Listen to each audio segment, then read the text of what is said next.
Many years ago, I was asked a very interesting question.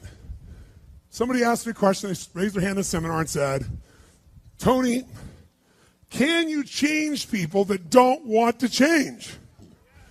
Of course you can change people who don't want to change. All you need is the right kind of. If you have enough leverage where change becomes an absolute. Now for some people, leverage is not even the threat of their own life. Some people rather die than have you tell them what to do. And so that's not the leverage. The leverage for them might be something for their children. Leverage for them might be spiritual growth. All of us have a leverage point. If you find the leverage, not the leverage you make someone do it, the leverage that will make them make themselves do it. We all have some place that'll get us to follow through. Now, if you get enough leverage and if you interrupt the pattern enough, how many of you ever had a pattern when you were a kid and you had like some obnoxious uncle or something and you were trying to be upset and they'd come like rub your damn head or some dish, make you crazy, and you couldn't stay upset because they kept doing this to you? How many had this happen? Say aye. If you have enough leverage and you break someone's pattern enough times, a new pattern will show up. If you're conscious, you can create the new pattern. So the answer is yes. Now then the question would be, Tony, if all it takes is leverage, then why don't most people change? And I had a lot of answers for that, but that night, I'm a night person. That night, I'm wired up after a seminar. It's like 2 o'clock in the morning. It was December. And so I flip on the television in the back for some white noise, looking for CNN, and I come across the old Christmas classic, this Christmas Carol, right? A Dickens classic. And I see it in black and white, and I start watching the movie, and I'm remembering it from being a kid. And as I'm watching this thing, I see this man named Scrooge who clearly doesn't want to change. In fact, he's certain he doesn't need to change because what's happened is his life went through a lot of pain. And when he got pain, he looked for the source of that pain, and he said it was being close to people. So we decided is people equals pain. Remember the red squares we talked about? So now he wants to avoid people, and he's mean to people. Now, he's also very wealthy financially. He makes up this belief that because I'm mean and tough with people, I'm rich. The truth is he's financially rich. If you watch the movie, you read the story, when everybody else is gone, who's still working? He is. He's hardworking, he's thrifty, he's smart, he's intelligent, but he thinks he's rich because he's mean. So he doesn't want to lose being rich. He doesn't want to lose not being hurt. So he has a belief. Be mean to people and everything works out, even though he's miserable. Can we have beliefs that make no sense and yet still believe them? Yes or no? Sure, we just get wired. So I'm watching this guy. Now, the only way people change is if they associate either enough what? Pain, so they have to change, or they associate changing will equal enough what? And ideally, if you get both, you'll change. If you get, every moment I do this, the pain's getting more and more intense, there's a point where you must change. And if I change, I get all this pleasure, you're going to want to change. How many follow? But what equals pain and what equals pleasure is what you associate in your nervous system. So what happens is, the only way you create change is changing what you link pain and what you link pleasure to in your nervous system, not just in your head, in your gut. That's what controls you. Lots of times in your head, you know what you should do, but your gut takes over. Your fear, or your greed, or your desire, or your comfort, or whatever. Who knows what I'm talking about here? Say aye. But watch this. How many of you used to have a favorite dessert, or a food, or a form of alcohol that you really, really, really loved? And then one night you had an experience like never before, where something happened, where this food or this drink or this alcohol that you love so much, it went down, but it kept coming back up at a level of intensity and with enough aroma and pain and association that to this day, it takes no willpower just to think of that alcohol or think of the smell of that food or look at it makes you appalled, makes you repelled. Who's had an experience like this in your life? Say aye. Tell me what that change was. Was that a change in willpower? No. All that happened is your brain changed what it used to link pleasure to, it now links pain to. When you link enough pain, it takes no willpower, you're going to avoid it. The problem is some of you are linking pain to things you need, like exercise, right? Or pain what you need, like a relationship, right? And it's the wrong association, but it's going to control your life. Your job is to change what you link pain and pleasure to. So that night, what was pleasure became pain, and now it takes no willpower, you just avoid it. So we call that changing what you associate to things in your nervous system, or for short, a neuroassociative change. In other words, changing in your nervous system, what you associate pain and pleasure to. So, by the way, in this Christmas Carol story, does this man Scrooge change his life? Yes or no? He didn't want to change. Does he change his life a little or completely? And by the way, how fast? An heartbeat in one evening. How does it happen? 3 neuroassociative conditioning specialists show up at his house. Right? 3 ghosts show up, and what do? They get him to link a massive, unbearable amount of what? To all the things he did in the past around people. Then they go to everything he has in the present pain, and everything in the future pain, till there's so much, there was nowhere to escape. Here's the other reason why people don't change. Because right now, my relationship's in pain. But it was good in the past. So you escape having to change by remembering a good time. Or I may be coughing and having these problems with cigarettes right now, but you know what? George Burns lived to be 102. He smoked cigars, by the way, and he's 1 out of 10 billion people that pulled that off. But let's not confuse ourselves with ratios. So you make up what the future is. If your present is painful, you can escape to the past and get out of the pressure to change. How many follow this? Say I. Or you can escape to a future because no one knows what it is for sure and you can make it up. But if your brain links, it's been painful in the what? Past, and it's even worse it'll change like that. Who here has ever stayed in a relationship that you knew was not right for you? It wasn't right for you, it wasn't right for them. Who has ever stayed in a relationship way too long? Who's done this before? Raise your hand. Say I. It wasn't good for you, it wasn't good for them, yet you stayed. Why? Why?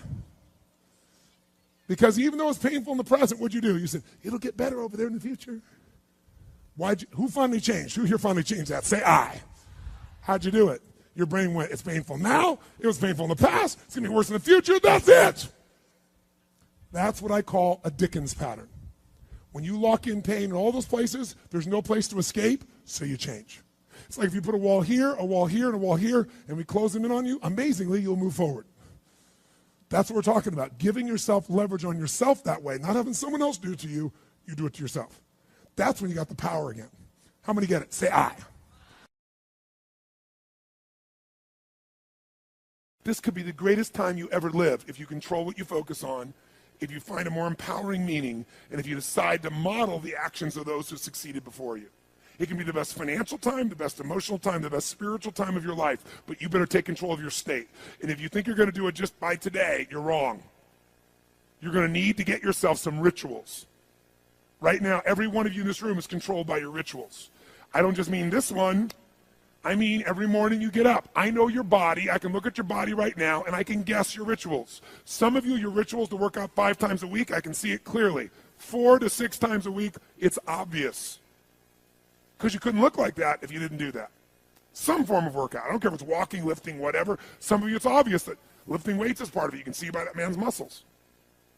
I know what his rituals are. Because your life comes from your rituals. If you don't develop the ritual, you're kidding yourself. How many agree with me on this? Raise your hand, say I. And there are rituals that put you in state, and there are rituals that take you out of state. You have rituals in your relationship, you have rituals with your body, you have rituals around your finances, and the rituals that worked in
They're waiting on me. Haters think they gaining on me. Sitting in purple rain and folding origami. Oracles surround me. Each one more astounding. Still handle my biz. Just got a channel climb up to the level. The damage I really can make is a trip. Doing figure eights.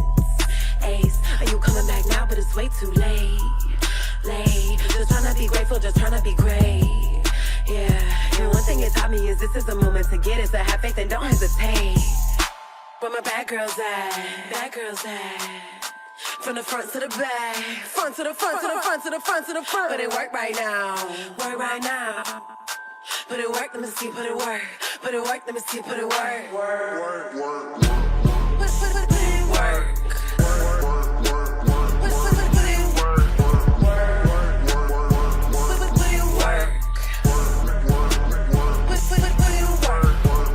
Never land, never let my feet touch the floor.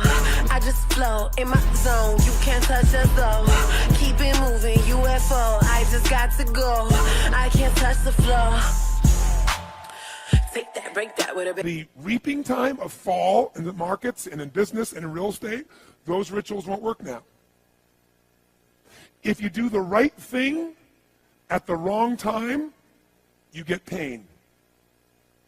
I'll say that again. If you do the right, you go, but Tony, I'm doing the right thing, but I'm not being rewarded. If you do the right thing at the wrong time, you don't get rewarded, you get pain.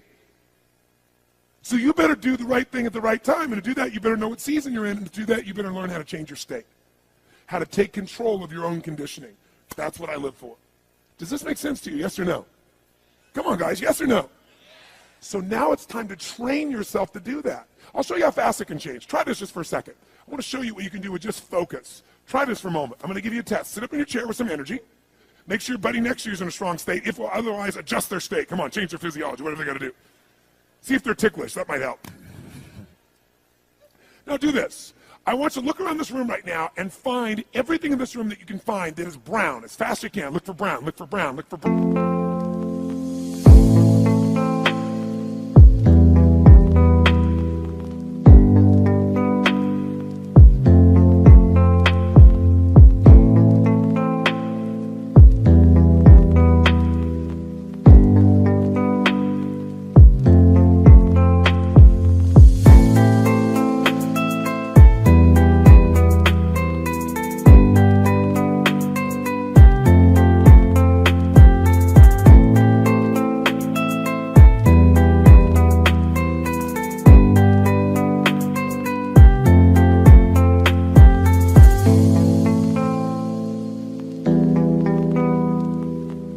Look for brown.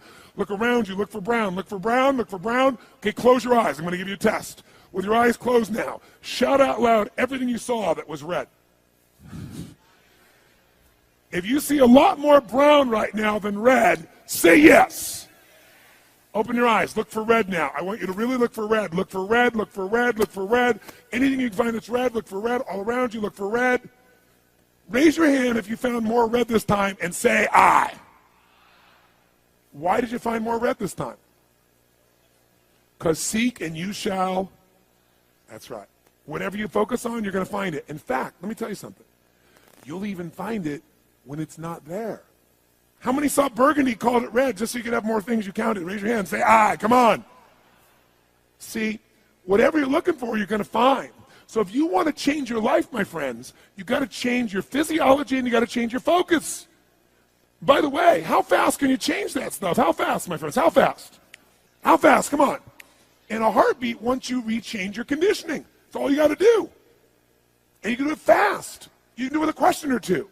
Try this right now. Answer this question in your mind and be honest. What in your life today, if you wanted to be, could you feel proud about right now? If you wanted to feel proud, if you didn't feel like, I shouldn't be proud, if you wanted to feel proud, what could you be proud of in your life today? Your children, your health, your body. Is there a problem you faced? Instead of running from it, you finally stepped up and handled it? What could you feel proud of in your life today if you wanted to feel proud? How many can think of something? And when you think about this thing you're proud of, what about that makes you feel proud? What do you focus on that makes you feel proud? How do you breathe when you really start to feel proud? What's the kind of look on your face that starts to happen when you Let yourself feel proud. Yeah. How's that feel?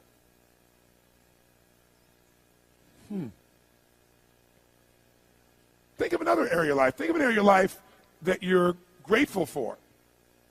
Or if you go, I'm not grateful. If you wanted to be grateful, what's an area you could feel grateful for? What could you feel grateful for if you really wanted to feel grateful? How many can think of something you can feel grateful for? Let me see your hands. And what about that are you grateful for? What do you focus on that makes you feel grateful? How does it feel when you're really, truly feeling filled with gratitude?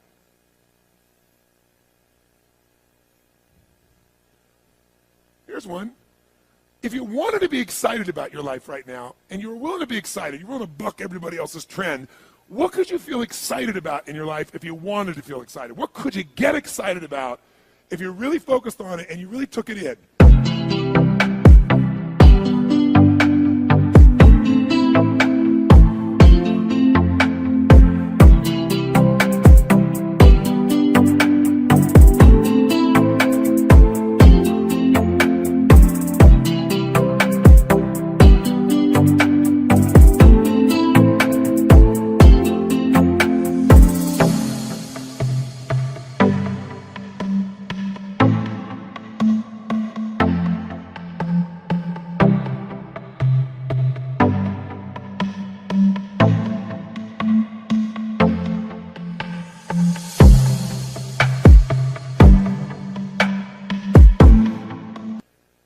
You weren't in a negative place. What could you get excited about if you wanted to be excited in your life?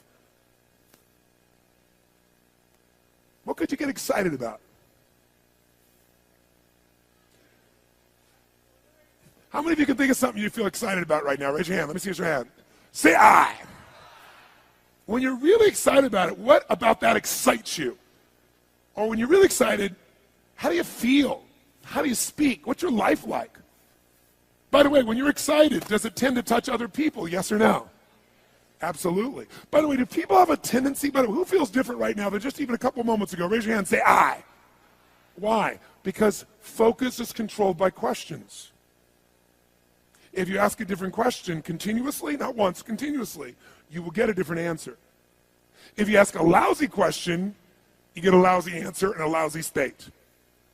Somebody says, why does this always happen to me?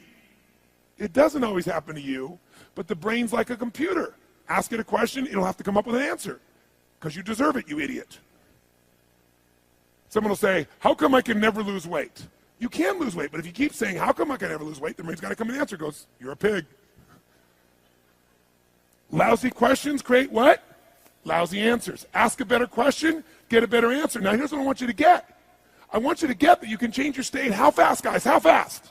How fast? And if you get the habit of doing it, you'll have a different life.